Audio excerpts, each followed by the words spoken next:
तो मोल से स्टार्ट करते हैं बिल्कुल कि मोल क्या है। सबसे पहले आप ये सोचिए कि इलेक्ट्रॉन, प्रोटॉन, न्यूट्रॉन, कोई भी एटम किस चीज से मिलकर बना है? इलेक्ट्रॉन, प्रोटॉन और न्यूट्रॉन। अगर मैं देखूं तो जैसे एटम है, atom is made up of nucleus, और क्या होता है, यहाँ इलेक्ट्रॉन्स होंगे शेल में। यहाँ पे न्यूक्लियस के अंदर क्या होगा बच्चों? Proton and neutron. और शेल में क्या होगा? ये सब जो है, ये सब क्या है? ये इलेक्ट्रॉन है। तो कोई भी एटम किस चीज से मिलकर बना है? Electron, proton, neutron. इसके अलावा और कोई चीज नहीं होती। तो अब समझेंगे मोल की हमें जरूरत क्यों पड़ी। सबसे पहले ये समझते हैं और फिर मोल हम लोग कैसे निकालेंगे, थोड़ा बेसिक अंडरस्टैंडिंग देखते हुए आगे बढ़ेंगे। इसमें बहुत कंफ्यूज नहीं होना है, बिल्कुल आप समझते चले। मैं आपको समझाऊंगा किस तरीके से सोचना है, वो बहुत जरूरी है। अब आप देखें कि अगर हम लोग किसी भी चीज को, है ना, काउंट करना हो, जैसे मान लो कि मैं अगर आपको बोलूं कि 1 kg चावल है, उसमें कितने दाने हैं ये काउंट करो, तो सोच के बताओ काउंट करना कितना डिफिकल्ट हो जाएगा। Obviously it will be difficult for you. लेकिन अगर थोड़ा सा दिमाग लगाएं तो हम लोग 1 kg चावल में कितने दाने हैं ये निकाल सकते हैं। ये निकालना आसान हो जाएगा। कैसे दिमाग लगाएंगे, सोचते हैं। 1 kg चावल हमने लिया, उसमें 1 kg में से, है ना, 100 ग्राम अलग कर लिया या 50 ग्राम अलग कर लिया। मान लो 100 ग्राम अलग कर लिया। 100 ग्राम चावल में कितने दाने हैं ये निकालना तो आसान है। 1 kg काउंट करना डिफिकल्ट है, लेकिन 100 ग्राम चावल में कितने दाने हैं ये काउंट करना क्या डिफिकल्ट है? ये ज्यादा डिफिकल्ट नहीं है। मान लो 100 ग्राम चावल में 200 दाने हैं, तो 1 kg में कितने होंगे सोचो। अब यहीं पे ये थोड़ा सा दिमाग लगाना मुश्किल होता है। 100 ग्राम में अगर इतना है तो 1 kg में कितना होगा? अब सोच के देखो, जैसे बस समझा रहा हूं। 100 ग्राम का ही मान लो पोटली है, 100 ग्राम का, और इसमें 200 दाने हैं, ठीक है चाहिए। अब तुम सोच के देखो कि यहाँ पे 100 ग्राम के कितने पोटली होनी चाहिए? 10। तो 1 kg हो जाएगा 100 ग्राम इंटू 10,000 ग्राम। समझ पा रहे हो? तो यहां से हम लोग बता सकते हैं कि इन 1 kg जो राइस के जो दाने हैं वो कितने हो जाएंगे? 200 इंटू 10, दैट इज 2000। समझ में आया? तो ये थोड़ा क्लियर हुआ कि कैसे हम लोग निकाल सकते हैं। अगर मुझे 100 ग्राम का थोड़े से यूनिट का अगर पता चल जाए तो मैं नंबर, अब तुम्हें अगर कोई बोले 100 kg में कितने दाने होंगे तो लगभग वो भी तुम निकाल सकते हो। 2000 इंटू 100 करेंगे। समझ में आया? ये थोड़ा सा आइडिया होना चाहिए। इसी से हम लोग आगे भी क्लास में सीखेंगे भी यूनिटरी मेथड क्या होता है, कैसे अप्लाई करें। ये थोड़ा सा क्लियर हुआ। अब थोड़ा सा एटम के अंदर जाकर देखते हैं कि एटम में है क्या क्या, क्योंकि एटम में इलेक्ट्रॉन, प्रोटॉन और न्यूट्रॉन है। तो आप अगर देखेंगे कि एटम के अंदर, अब देखो मास इलेक्ट्रॉन का, प्रोटॉन का और न्यूट्रॉन का, मास और रिलेटिव मास। अब यहाँ पे देखो इलेक्ट्रॉन का मास जो है वो है 9.1 इंटू 10 की पावर -28 ग्राम। ये 1.67 इंटू 10 की पावर -24 ग्राम। और ये 1.67 इंटू 10 की power -24 gram. Mass of proton and neutron almost same होता है। Mass of proton and neutron almost same होता है। तो यहाँ पे अगर आप देखोगे तो ये आता है 1 AMU। और से यहाँ पे देखो इलेक्ट्रॉन का मास क्या है? बहुत छोटा है। अरे सर यहाँ पे तो प्रोटॉन का भी मास छोटा है। प्रोटॉन भी 10 की पावर -24 है। आप इलेक्ट्रॉन, अरे कंपैरिजन की बातें कर रहा हूं। कंपैरिजन समझते हो? मतलब अगर मान लो कि तुम्हारे पास 2 करोड़ रुपए हैं और मैं तुम्हें 1 रुपए दूं, अब तुम्हारे पास कितने रुपए हैं? लगभग 2 करोड़ ही तो हुए। अरे समझ में आ रहा है? बोलो। अब ये देखो कि 2 करोड़ के सामने 1 रुपया क्या है? नेग्लिजिबल है। उसी तरीके से समझो कि ये नंबर भी बहुत छोटा है, 10 की पावर -24, लेकिन इसके सामने जो ये जो नंबर है 10 की पावर -28, ये क्या है? ये उससे भी छोटा है, तो उसके सामने नेग्लिजिबल है। तो लगभग ये भी 1 AMU हो गया। और ये 1 अपॉन, है ना, 1835, ठीक है, 1 अपॉन 1835, कहीं कहीं 36 भी लिखता है। उससे कोई ज्यादा फर्क नहीं पड़ेगा, ज्यादा टेंशन नहीं लेना है इस नंबर से, ठीक है। बस समझो ये कि ये जो छोटा सा नंबर है ना, ये 1.67 इंटू 10 की पावर -24 ग्राम, इसको बोल दिया 1 AMU। इसको क्या बोल दिया? 1 AMU। अब देखो एक बात हम लोग श्योरली कह सकते हैं कि यहां पे mass of electron is negligible in comparison of proton और न्यूट्रॉन। समझ में आया? तो न्यूट्रॉन और प्रोटॉन के सामने जो इलेक्ट्रॉन का मास है वो क्या है? नेग्लिजिबल है। प्रोटॉन और न्यूट्रॉन के सामने इलेक्ट्रॉन का मास क्या है?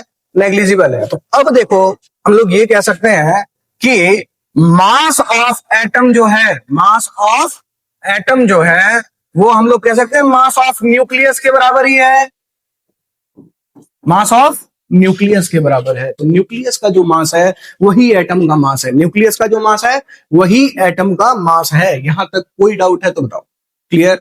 क्योंकि इलेक्ट्रॉन के मास को हम लोग लगभग निग्लेक्ट कर सकते हैं, किसके सामने? प्रोटॉन एंड न्यूट्रॉन के सामने। क्यों? क्योंकि प्रोटॉन और न्यूट्रॉन के सामने जो, सोचो अगर मैंने तराजू रखा तो एक साइड अगर एक प्रोटॉन रखा तो दूसरी साइड कितने इलेक्ट्रॉन रखने पड़ेंगे? 1835 इलेक्ट्रॉन रखने पड़ेंगे, 1835 इलेक्ट्रॉन रखने पड़ेंगे, तब जाकर दोनों का मास बराबर आएगा। क्लियर यहां तक? बताओ कोई डाउट? आगे बढ़े। अब तुम सोच के देखो, जैसे हमने चावल के साथ किया था, क्या एटम के साथ भी कर सकते हैं? चावल का दाना जो है सर, वो तो उसका तो मास क्या होगा? अलग अलग। क्या वो सेम होगा? एग्जैक्टली तो सेम नहीं होगा, लेकिन इलेक्ट्रॉन, प्रोटॉन और न्यूट्रॉन का मास बराबर होगा, बिल्कुल बराबर होगा, बिल्कुल। अब देखो हमने बोला भाई कैसे करें, कैसे करें? सबसे पहले थोड़ा सा और सोचो, मोल का जरूरत क्यों पड़ा वो बताता हूं, तब जाकर तुम्हारा दिमाग काम करेगा कि नंबर्स की जरूरत क्यों पड़ी। चैलेंज ये था बच्चों, बहुत सिंपल सा इक्वेशन, तुम लोग देखा होगा कि 2H2 प्लस O2 जो है वो बनाता है 2H2O। क्या बनाता है? 2H2O। इसका मतलब क्या होता है सर? इसका मतलब होता है इसका 2 ग्राम इसके 1 ग्राम से रिएक्ट करके इसका 2 ग्राम बनाएगा, ऐसा नहीं है। इसका मतलब होता है कि इसका 2 मॉलिक्यूल, हाइड्रोजन का 2 मॉलिक्यूल ऑक्सीजन के 1 मॉलिक्यूल से रिएक्ट करके H2O का 2 मॉलिक्यूल बनाएगा। सर एटम तो दिखता नहीं है, मॉलिक्यूल भी दिखता नहीं है, तो हम लोग ये काउंट कैसे करेंगे? इसका 2 मॉलिक्यूल, इसका 1 मॉलिक्यूल, इसका 2 मॉलिक्यूल। बहुत डिफिकल्ट काम है। तो वही तो मैं भी कह रहा हूं, डिफिकल्ट काम है, इसको समझना ज्यादा जरूरी है। समझो, इसको काउंट तो कर ही नहीं सकते हैं, ये लिमिटेशन है, क्योंकि एटम मॉलिक्यूल दिखाई नहीं देता। एटम मॉलिक्यूल दिखता है क्या? नहीं दिखता है। एक एटम एक मॉलिक्यूल देख पाओगे? नहीं देख पाओगे। तो वो दिखाई नहीं देगा, काउंट कैसे करेंगे? मान लो तुम्हारे क्लास में कितने स्टूडेंट दिखते हैं ना तुम्हें, तो काउंट कर लेते हो, 1 2 3 4 5 6 7 8 ऐसे काउंट करते हो। एटम दिखेगा ही नहीं तो काउंट कैसे करोगे? अभी और मजेदार बात बताऊंगा कि आगे क्या होने वाला है, थोड़ा सा देखना, समझते रहना इसको। कोई डाउट है तो बताना, उसको मैं सॉल्व कर दूंगा, ठीक है? इसका मतलब क्या है? इस इक्वेशन का मतलब इसके 2 मॉलिक्यूल इसके 1 मॉलिक्यूल से रिएक्ट करके उसका 2 मॉलिक्यूल बनाएगा। सर काउंटिंग ही नहीं करेंगे तो ये 2 1 2 क्या सेंस बनाता है? ऑब्वियसली बहुत डिफिकल्ट काम हो गया। अब सब लोग बैठे, है ना, चर्चा हुआ कि यार एटम जो है हम लोग इस तरीके से काउंट तो कर लेंगे, लेकिन हम लोग एटम काउंट ही कैसे करें? काउंटिंग करके तो चलो रिएक्शन करवा देंगे, एनालिसिस कर लेंगे कितना कितना किसका क्या क्या नंबर ऑफ मॉलिक्यूल है, लेकिन काउंट कैसे करें? बहुत बड़ा चैलेंज।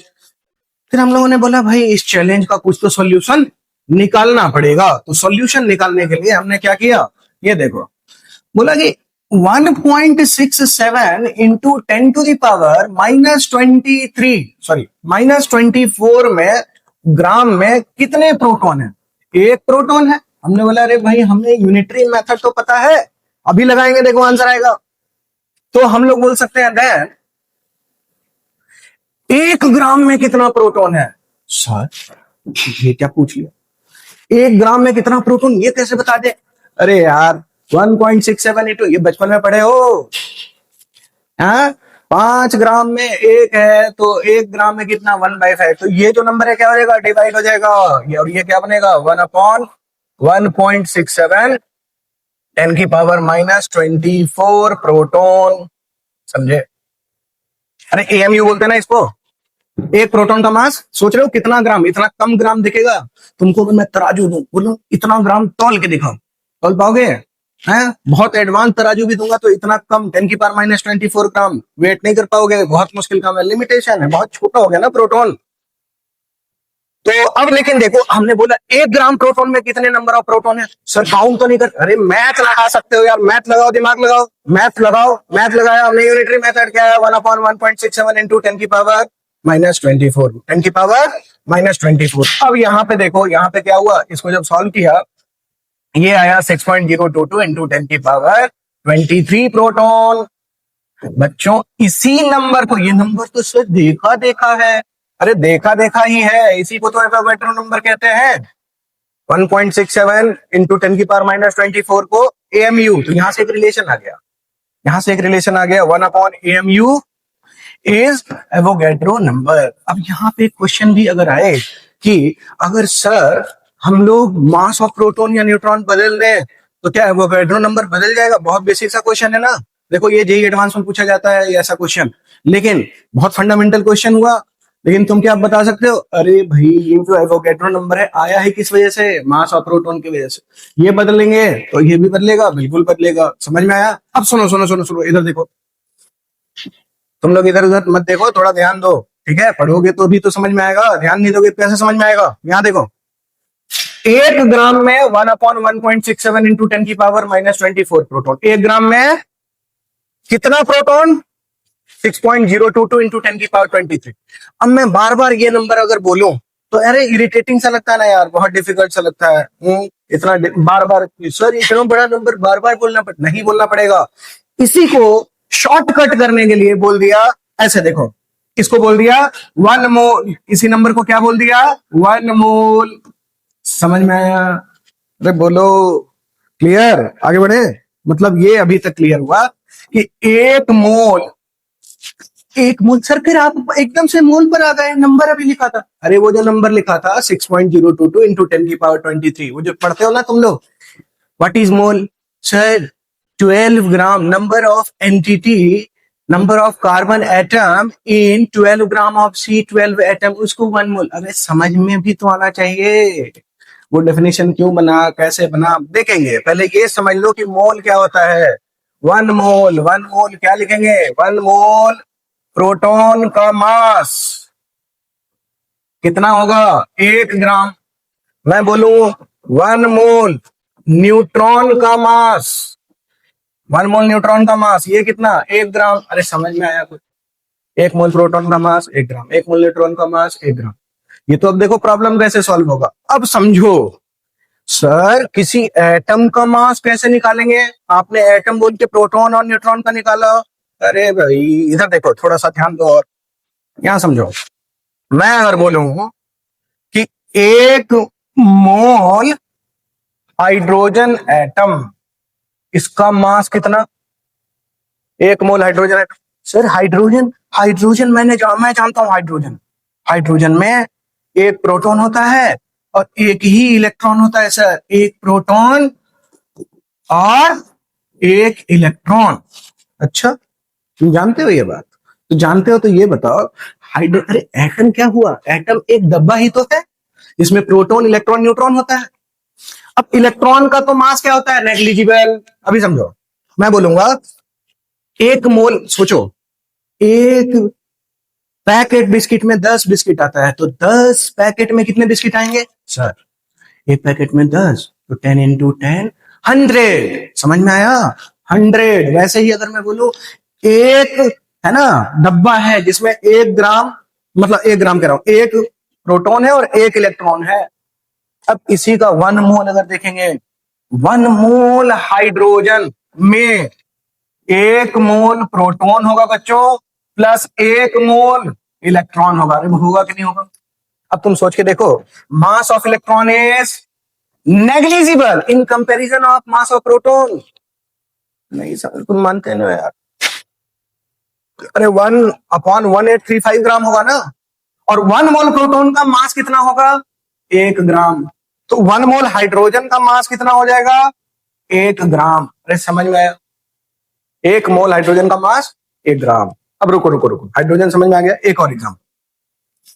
सर ये तो आपने जानबूझ के आसान वाला लिया, हाइड्रोजन। मुझे कैल्शियम वाला बताओ। देखो 1 मोल कैल्शियम, तो कैल्शियम का ये सबको याद है ना, 9th क्लास पढ़ के आए हो कि नहीं आए हो? देखो 1 मोल कैल्शियम, कैल्शियम का एटॉमिक नंबर 20, मतलब प्रोटॉन कितना? 20, न्यूट्रॉन कितना? न्यूट्रॉन कैसे निकालते हैं सर? मैं तो समझ नहीं पाता हूं। अरे 40, ये क्या होता है? न्यूट्रॉन प्लस प्रोटॉन के बराबर। तो 40 हो गया तुम्हारा न्यूट्रॉन प्लस प्रोटॉन, और 20 हो गया तुम्हारा प्रोटॉन। कितना आ गया? 20। और इलेक्ट्रॉन भी कितना आ जाएगा? 20। इलेक्ट्रॉन को जोड़ने की जरूरत नहीं है। तो सोचो 1 मोल कैल्शियम का मास अगर हम लोग निकालेंगे तो मास ऑफ, देखो 1 मोल कैल्शियम में अगर मैं बोलूं एक कैल्शियम मतलब 20 प्रोटॉन 20 इलेक्ट्रॉन 20 न्यूट्रॉन, मैं बोलूं 1 मोल कैल्शियम, रुको मास तो बाद में, 20 मोल प्रोटॉन होगा, 20 मोल न्यूट्रॉन होगा, 20 मोल इलेक्ट्रॉन होगा। अरे समझ में आया? अब तुम सोच के देखो, 20 मोल इलेक्ट्रॉन, इसको निगलेक्ट कर दें? अब बताओ, 20 मोल प्रोटॉन का मास 20 ग्राम, 20 मोल न्यूट्रॉन का मास ये भी 20 ग्राम। तो mass of calcium, 1 mole calcium का मास 40 ग्राम। अरे कुछ पैटर्न दिखाई दिया क्या तुम लोगों को?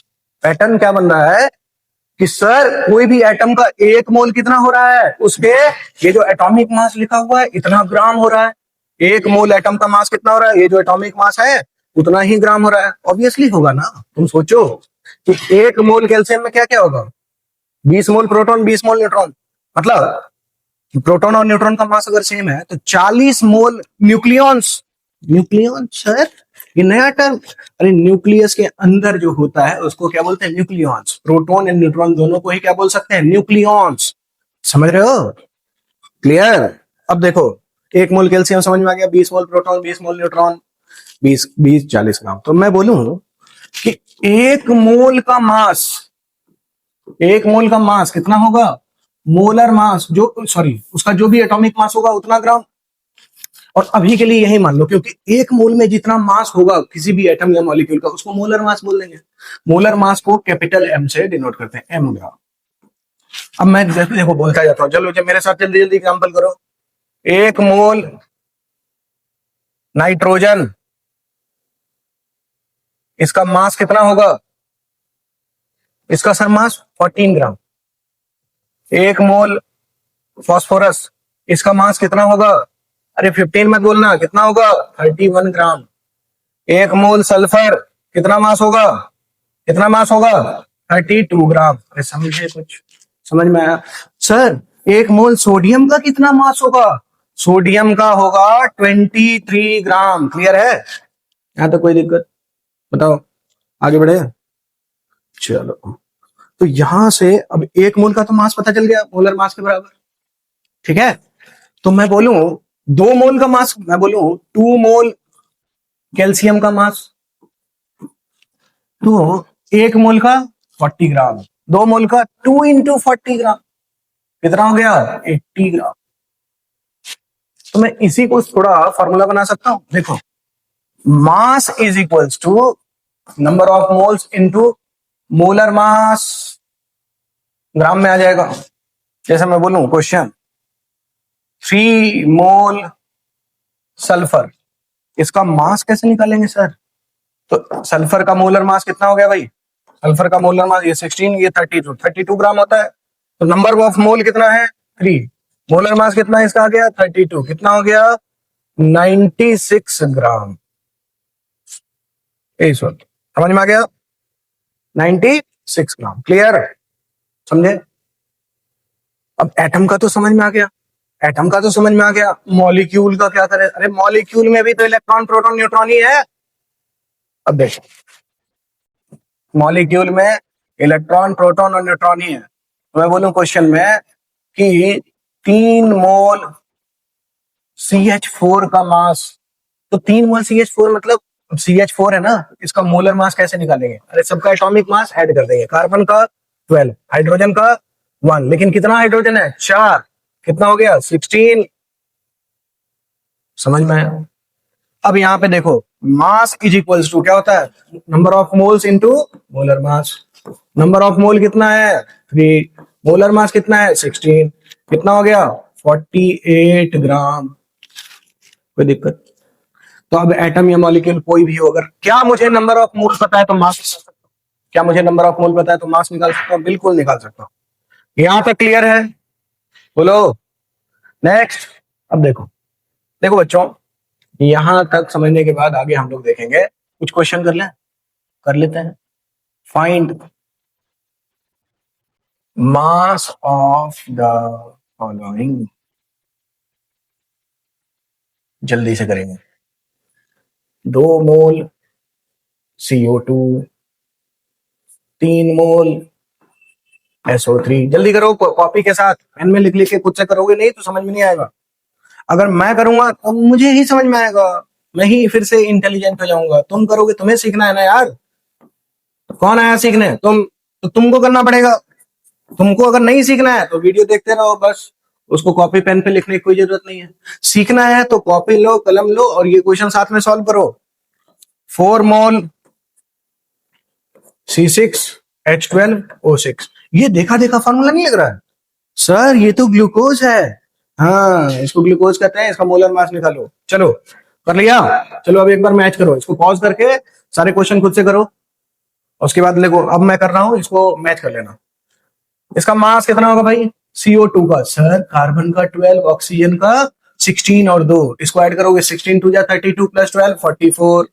कितना होता है मास? 2 इंटू 44, कितना हो जाएगा? 88 ग्राम। समझे? इसका मास, इसका मास है देखो 3 इंटू SO3 का सर मोलर मास। सर मुझे मोलर मास निकालने, अबे याद कर लो, मोलर मास निकालने में दिक्कत हो रहा है। सल्फर का 32, ऑक्सीजन का 16 इंटू 3 कितना हो गया? 80। कितना हो गया? 3 इंटू 80 कितना हो जाएगा?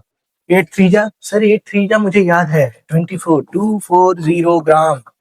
समझ में आया? क्लियर? NaOH का 23 प्लस 16 प्लस 1 40। अब यहाँ पे देखो मास कितना हो जाएगा? 5 इंटू 40 कितना हो गया? 200 ग्राम। इसका मोलर मास तो डिफिकल्ट, अरे क्या है डिफिकल्ट होगा रे? कार्बन का नहीं पता है? 12 इंटू 6, 12 इंटू 1, 16 इंटू 6 कितना हो गया? 72 प्लस 12 प्लस 96। इसको खुद ऐड करो, जल्दी ऐड करो। 180 आया? ठीक। देखो इसका मास कितना हो जाएगा? 4 इंटू 180 कितना हो गया? 18 4 जा सर, ये 18 का टेबल मुझे याद नहीं। अबे याद करके रखो 20 तक का टेबल, ठीक है? हर एक क्वेश्चन में अगर तुम सोच के देखो कि एक एक है ना 10 सेकंड भी अगर तुमने कैलकुलेशन से बचाया, मान लो जेई का पेपर दे रहे हो, 75 क्वेश्चन, 75 इंटू 10, 750 सेकंड, कितना एज ले पाओगे? समझ पा रहे हो? तो कैलकुलेशन स्ट्रॉन्ग होना चाहिए, फास्ट होना चाहिए। नहीं होगा तो कोई बात नहीं, जिसका होगा उसका सिलेक्शन होगा। तुम्हारा नहीं है ना, तो सिलेक्शन करवाने के लिए क्या करना पड़ेगा? बोलो, कैलकुलेशन स्ट्रॉन्ग होना पड़ेगा। समझे? 18 4 जा 72, 720 ग्राम। क्लियर? देखो मैं, अगर मुझे मोल पता है तो मास निकाल लूंगा ना, ठीक है? तो सर चैलेंज तो अभी तक सॉल्व नहीं हुआ, आपने चैलेंज की बात की थी। अरे चैलेंज की बात जो की थी वही सॉल्व कर रहा हूं। अब सोचो, मैं अगर बोलूं नंबर ऑफ मोल निकालने के लिए, तो क्या अभी हमने फॉर्मूला देखा ना, mass is equals to moles into molar mass. Moles is equals to mass into molar mass. Sorry, एक मिनट। मोल्स इज इक्वल्स टू, ये देखो मास नीचे होगा ना, मास बाय मोलर मास। मास किस में लेंगे? ग्राम में लेंगे। मास किस में होना चाहिए? ग्राम में। समझ में आ गया? अब देखो, मतलब चैलेंज ये सॉल्व हुआ कि मैं किसी भी एटम या मॉलिक्यूल को काउंट तो नहीं कर सकता, लेकिन उसका वजन तो कर सकता हूँ वेइंग मशीन पे डाल के कि कितना ग्राम। सर अगर वजन कर सकते हैं तो, अरे वजन कर सकते हैं तो हर एटम या मॉलिक्यूल का पता होगा मुझे कि कितना मोलर मास है।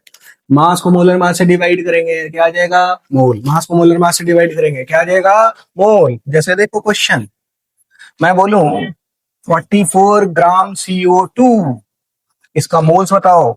CO2 का मोलर मास सर, अभी मैं बताऊंगा तुरंत जल्दी। 12 16 इंटू 2 कितना हो गया? 44। तो moles is equals to 44 divide by 44 1। समझे? समझ में आया कुछ? बोलो। क्लियर? अब देखो क्वेश्चन और करते हैं, थोड़ा प्रैक्टिस। मतलब सोचो, अगर मुझे मास पता है तो मैं नंबर बता सकता हूं। कितना बड़ा जादू है ना? तुम लोग मोल को ऐसा ना डिफिकल्ट मत समझो, सीखने के लिए है। अगर मैं बोलूं कि 240 ग्राम SO3 गैस है, SO3 गैस को हमने डब्बे में पैक कर लिया, डब्बे का मास मुझे पहले से पता था, मैंने उसको वेइंग मशीन पे डाला, देखा 240 ग्राम। 240 ग्राम है। अभी मैं बता दूंगा SO3 कितना मॉलिक्यूल है। ऐसे देखो, moles is equals to mass upon molar mass. Mass तो ग्राम में ही दिया है 240, molar mass, sir molar mass ऐसे होगा बेटा, सल्फर का 32, ऑक्सीजन का 16 इंटू 3 कितना हो गया 80। मोलर मास निकालने के लिए प्रैक्टिस करो जल्दी। 80 आ गया ना बेटा। अब बताओ 240/80 कितना हो जाएगा 3, मतलब 240 ग्राम SO3 में कितने मोल है 3 मोल। 240 ग्राम SO3 में कितने मोल है 3 मोल।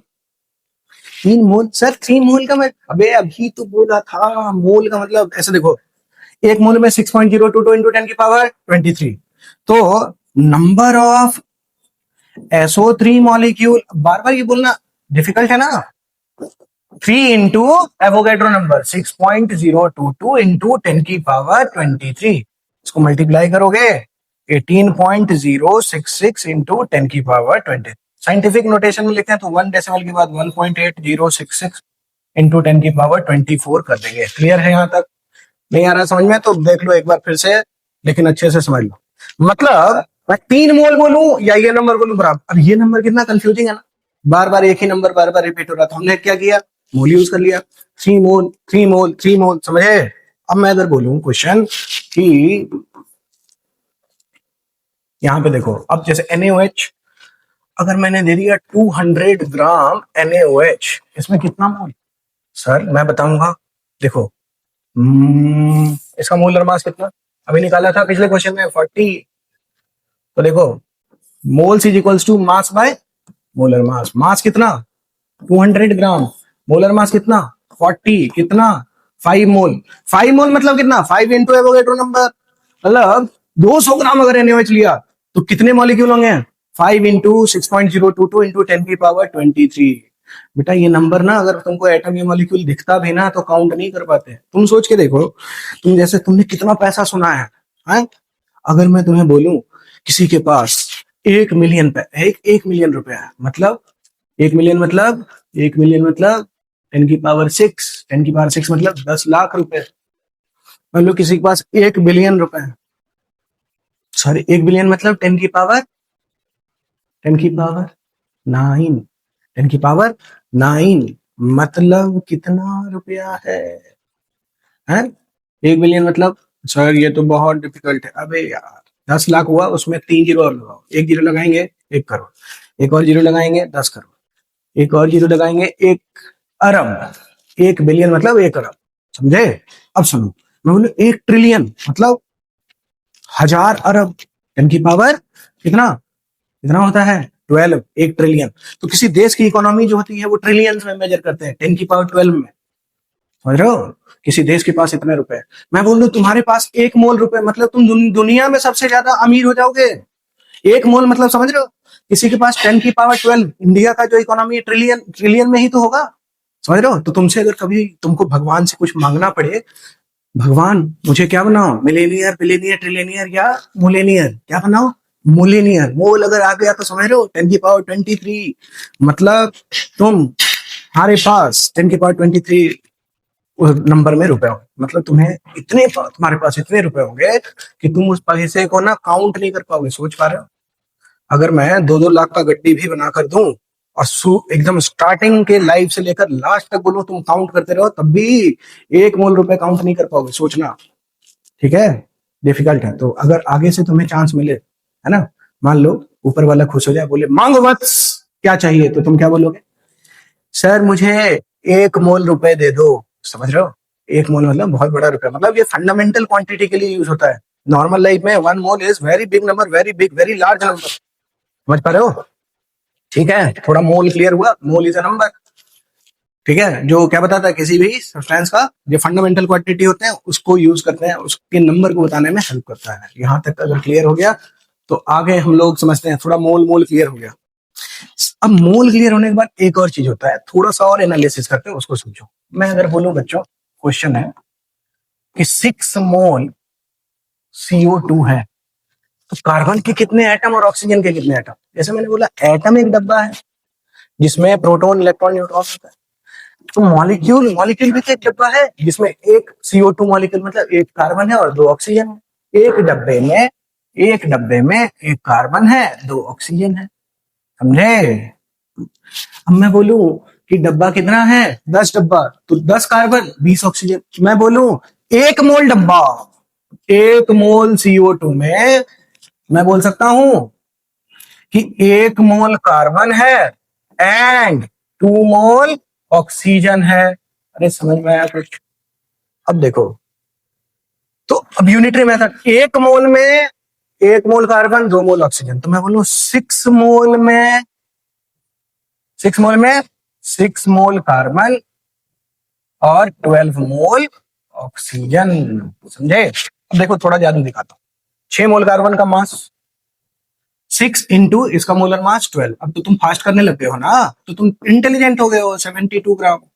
अब ये देखो, इसका mass molar moles 12, molar mass कितना होता है ऑक्सीजन का 32। कितना हो गया 12 इंटू 30। सर 12 इंटू 32 तो बहुत डिफिकल्ट, इसको मैं कैलकुलेटेड से करूंगा। खुद से करो।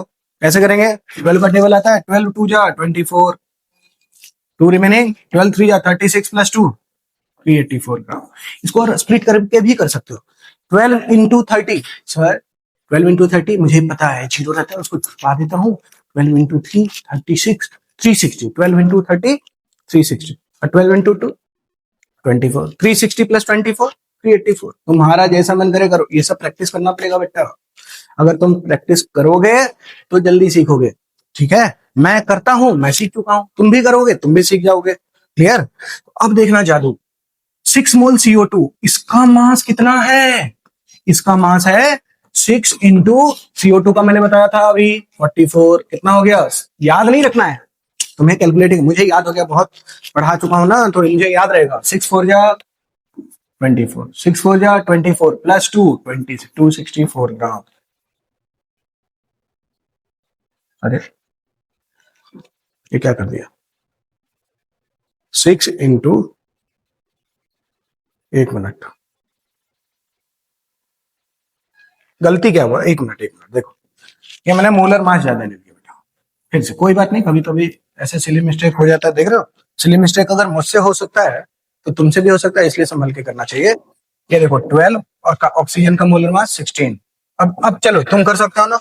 12 इंटू 16, 12 इंटू 16 कितना होगा? 12 6 जा 72, है ना? और फिर 12 प्लस 7 192 ग्राम। अभी देखो मुझे कैसे पता चला कि मैंने गलती किया? इसके लिए भी तो इंटेलिजेंस ही चाहिए ना। जल्दबाजी में चलो गलती तो कर दिया, लेकिन करेंगे कैसे पता? सर मुझे लिखते ही पता चल गया ना। सोचो क्या हुआ। यहाँ पे देखो, इन दोनों को ऐड करो, mass of carbon plus mass of oxygen, 72 plus 192। इसको ऐड करेंगे तो कितना आएगा? 2 प्लस 2 4, 7 प्लस 9 16, और ये 264 ग्राम। देखा जादू? ये भी 264, ये भी 264। अरे समझ गए? मास ऑफ CO2 कितना आ गया? 264। Mass of carbon plus oxygen कितना आ गया? 2। अरे कार्बन और ऑक्सीजन को जोड़कर ही तो बना CO2। यहाँ समझ में? यहाँ तक क्लियर है? बताओ, यहाँ तक कोई डाउट है तो?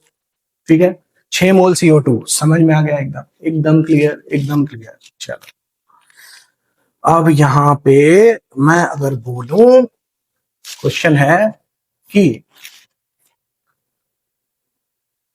8 मोल है C4H10O। ये होगा कोई मॉलिक्यूल? तो मैं बोलूं कि 8 मोल में कितना कार्बन, कितना हाइड्रोजन, कितना ऑक्सीजन, ऐसे बोल सकते हैं। देखो, moles of carbon, moles of hydrogen, moles of oxygen, ये सब निकाला जा सकता है। मोल्स ऑफ कार्बन, एक मॉलिक्यूल में कितने मोल हैं? 4, तो मैं लिखूं 4 इंटू मोल्स ऑफ C4H10O। यहाँ पे देखो हाइड्रोजन कितना है? 10, तो 10 इंटू जितना भी मोल होगा C4H10O। मैं बोलूं ऑक्सीजन कितना है? 1 ही है ना, तो C4H10O। अब देखो सबका मोल निकाल सकते हैं हम लोग।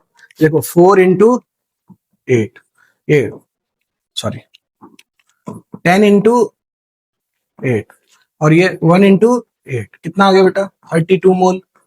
ये 80 मोल और ये 8 मोल।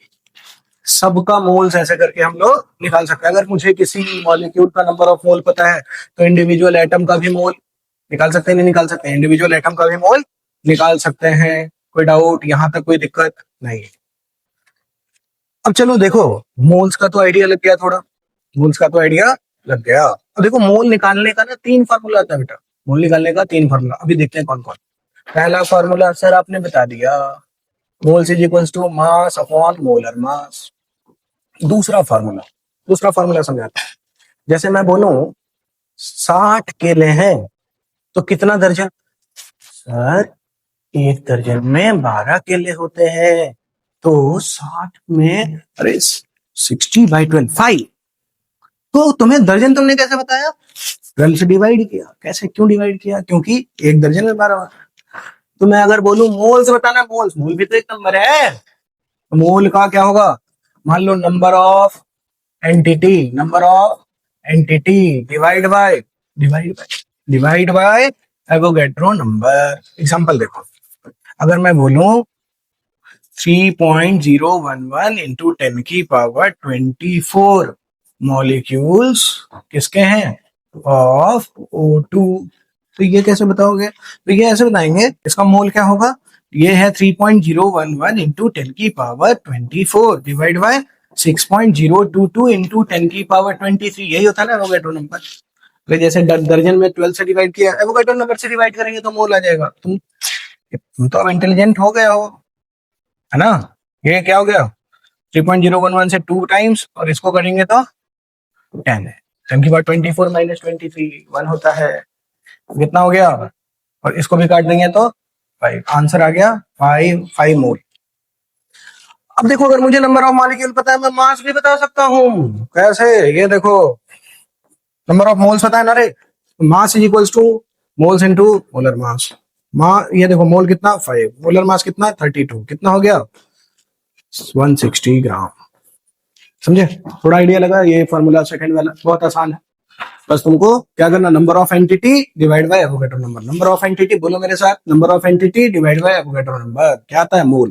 मोल का एक formula mass by molar mass. बोलो, mass by molar mass. Number of moles, यहाँ number of entity divide by Avogadro number. Number of entity divide by Avogadro number. Clear है?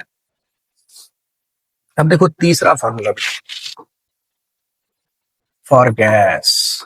ये ध्यान रखना, गैस है, गैस। कौन सा गैस? Ideal gas. अभी तुम्हें ज्यादा आइडिया नहीं होगा तो मैं डायरेक्ट गैस ही बोल रहा हूं। तो गैस देखो, एट एसटीपी और एनटीपी पे हो। सर ये टर्म मुझे परेशान करता है। अरे एसटीपी मतलब स्टैंडर्ड टेम्परेचर एंड प्रेशर, और एनटीपी मतलब नॉर्मल टेम्परेचर एंड प्रेशर। अब सुनो, नॉर्मल मतलब नॉर्मल वाला सर, ये इसका वैल्यू ज्यादा नहीं है, और स्टैंडर्ड ये थोड़ा स्टैंडर्ड वाला है। ये सब नहीं है। नॉर्मल मतलब ये हुआ कि यहाँ पे प्रेशर कितना होगा 1 atm, और यहाँ पे टेम्परेचर कितना होगा 273 केल्विन। अब 1 atm पता है कितना होता है? 1 atm is equals to 1.013 into 10⁵ pascal. अरे सर ये 1.01 मुझे परेशान करने के लिए ऐसा नहीं बेटा। ये क्या होता है, एटमॉस्फेयर हमारे ऊपर कितना प्रेशर लगा रहा है उसी को बोलते हैं 1.013 इंटू 10⁵। एटमॉस्फेयर तो इतना ही प्रेशर लगा रहा है ना। तो हमने बोला कि ये भोले भाले बच्चे हैं, ये नंबर इनको बार बार परेशान करेगा, तो स्टैंडर्ड टेम्परेचर में हम लोग प्रेशर को लिख लेते हैं 1 बार, और टेम्परेचर को लिख लेते हैं 273 केल्विन। समझे? तो मैंने बोला कि 1 बार कितना रखें? भोले भाले बच्चों के लिए 10⁵ पास्कल ही रख लेते हैं। तो लगभग देखो एटीएम और प्रेशर, ये जो बार है बहुत ज्यादा डिफरेंस नहीं है, 1.013 का ही है। और यहाँ पे 10⁵ पास्कल है बेटा। समझे? 10⁵ पास्कल। तो 10⁵ पास्कल। अच्छा तुमसे पूछे कौन बड़ा, 1 एटीएम या 1 बार? ऑब्वियसली 1 एटीएम जो है वो ज्यादा है प्रेशर का यूनिट 1 बार से, थोड़ा सा। तो 1 एटीएम पता चल गया, 1 बार पता चल गया, एनटीपी पता चल गया, एसटीपी पता चल गया। तो यहां पे देखा गया कि 1 मोल गैस का जो वॉल्यूम आ रहा था वो 22.7 लीटर आ रहा था। गैस कोई सा भी हो, ऑक्सीजन है, नाइट्रोजन है, CH4 है, उसे फर्क नहीं पड़ रहा है। अगर एसटीपी पे, समझ लो, ये वाला एसटीपी वाला कॉलम देख रहे हैं ना हम लोग। एसटीपी पे 1 मोल गैस का 22.7, एनटीपी पे 1 मोल गैस का जो वॉल्यूम है वो 22.4 लीटर। अच्छा ये याद कर, ये चलो पता है एग्जाम में क्या प्रॉब्लम होता है, 22.4 याद रहता है, 22.7 याद रहता है, लेकिन किस पे ये नहीं याद रहता। एनटीटी मतलब एटीएम, एटीएम मतलब प्रेशर ज्यादा मतलब वॉल्यूम कम। तो 22.4 कहाँ एनटीपी, 22.7 कहाँ एचटी। समझे? अब सुनो, हमने बोला अरे तुम लोग नोट तो कर रहे हो, कहानी नहीं सुना रहा हूँ, पढ़ना है तुम्हें, पढ़ा रहा हूँ। तो एक मोल गैस का वॉल्यूम 22.7, तो मैं बोलूं नंबर ऑफ मोल्स, तो वॉल्यूम ले लो और डिवाइड कर दो इसको 22.7, लेकिन वॉल्यूम किसमें होना चाहिए, लीटर में। किसमें होना चाहिए, लीटर में। समझे? और यहाँ एनटीपी पे जो मोल्स होगा, मोल्स जो होगा वो किसी गैस का होगा volume in litre divide by 22.4। छोटा सा यूनिटरी मेथड। समझे? तो कोई भी गैस है, अब सुनो, जनरली तुमने देखा होगा बुक में या कहीं लिखा होता है कि एट एनटीपी या एसटीपी वॉल्यूम को 22.4 से डिवाइड करेंगे तो हमारा नंबर ऑफ मोल्स आ जाएगा। 22.7 नहीं लेते हैं कहीं कहीं, क्यों? ये नंबर ना सुंदर नहीं है, ये वाला नंबर सुंदर है 22.4। पता है कैसे सुंदर है, अभी बता दो। देखो 22.4 by 2 11.2 by 2 5.6 by 2 2.8 by 2 1.4 by 2 0.7।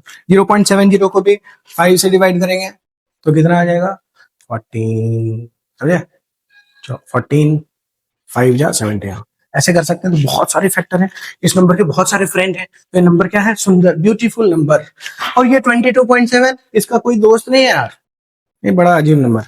तो कैलकुलेशन में बड़ा प्रॉब्लम करता है, बहुत ज्यादा अंतर है 22.4 और 22.7 में। उन्होंने बोला एक काम करो 22.4 ही ले लो। समझ रहे हो? तो तुम्हारे स्कूल में भी बताया गया होगा, तो इस वजह से बताया गया होगा 22.4। समझे? होता ये है, एग्जैक्ट अगर कभी पूछ ले तो ये तुम्हें याद रखना पड़ेगा। क्लियर?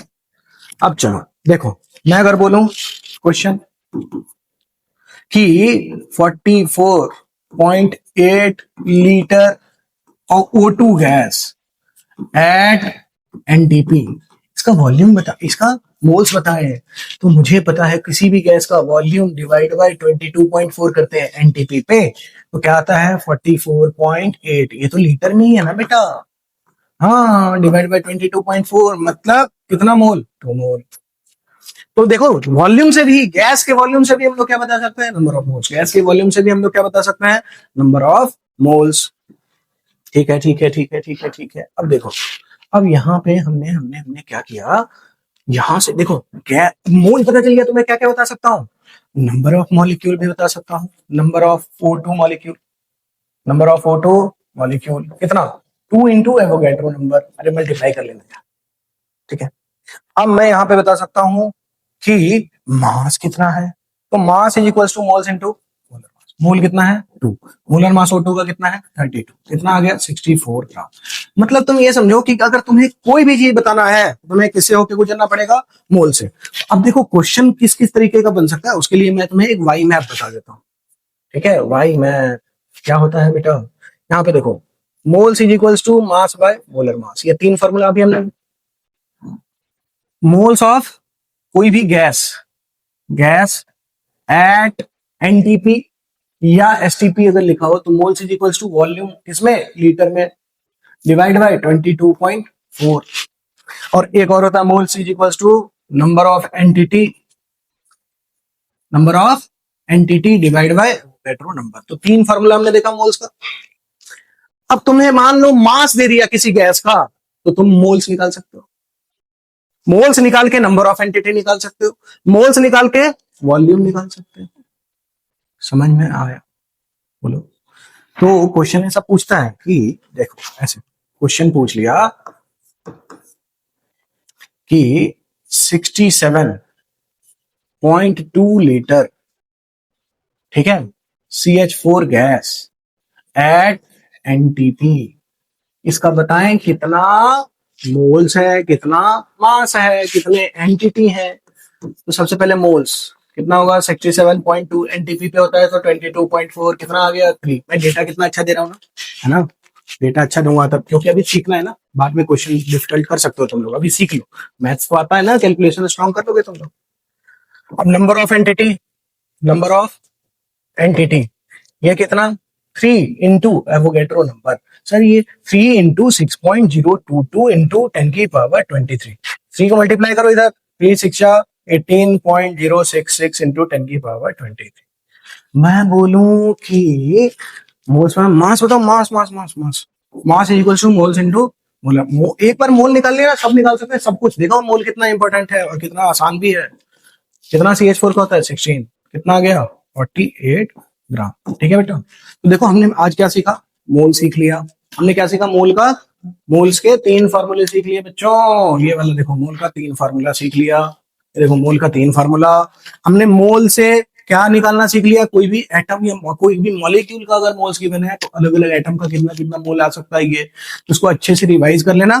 फिर मोल अगर तुम्हें अच्छे से सब कुछ समझ में आ गया है तो अब नेक्स्ट जो है, जो टॉपिक मोल में ही तुम लोगों को दिक्कत होता है स्टोइशियोमेट्री में, तो वो सिखाऊंगा, स्टोइशियोमेट्री और लिमिटिंग रीजेंट, वो नेक्स्ट क्लास में सीखेंगे। ठीक है बच्चों, तो आशा करता हूं कि तुम्हें पूरा ये जो टॉपिक है वो क्लियर हो गया होगा। ठीक है, तो अगर तुम्हारा कोई और फ्रेंड है जिसको परेशानी हो रही है, वो मोल्स समझ नहीं पा रहा है, तो उसको ये वीडियो भेजो और उसको भी बोलो कि ये तुम्हारा पूरा मोल का जितना भी कंफ्यूजन है वो दूर हो जाएगा। ठीक है, चलो मिलते हैं अगली क्लास में। Thank you everyone.